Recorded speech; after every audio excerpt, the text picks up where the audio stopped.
अपने दुखों की वजह आप खुद न बने। एक बार गौतम बुद्ध नगर में घूम रहे थे। तभी बुद्ध ने सुना कि उस नगर में रहने वाले कुछ लोग बुद्ध को बुरा भला कह रहे हैं और बद्दुआएं दे रहे हैं। ऐसा इसलिए हुआ क्योंकि उस नगर में रहने वाले कुछ बुद्ध विरोधियों ने आम नागरिकों के मन में ये बात बिठा दी थी कि गौतम बुद्ध एक ढोंगी व्यक्ति हैं और ये उनके धर्म को भ्रष्ट कर रहे हैं। इस वजह से उस नगर में रहने वाले लोग बुद्ध को पसंद नहीं करते थे और उनको अपना दुश्मन मानते। गौतम बुद्ध ने जब नगरवासियों के इन उलाहनों को सुना तो वह एक कोने में शांति के साथ खड़े हो गए और उनकी बुरी बातों को आराम से सुनते रहे।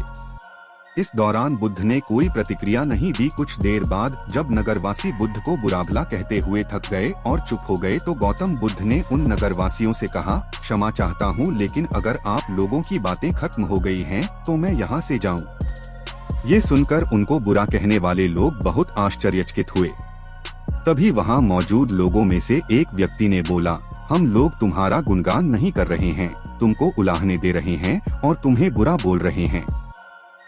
क्या तुम पर इन बातों का कोई असर नहीं हो रहा?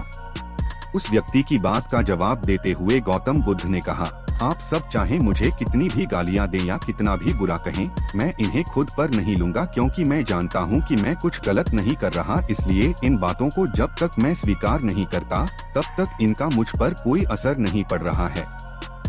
गौतम बुद्ध ने आगे कहा, जब मैं इन गालियों और बुराइयों को अपने ऊपर लूंगा ही नहीं तो ये निश्चित तौर पर आपके पास ही रह जाएंगी और मुझ पर असर नहीं करेंगी।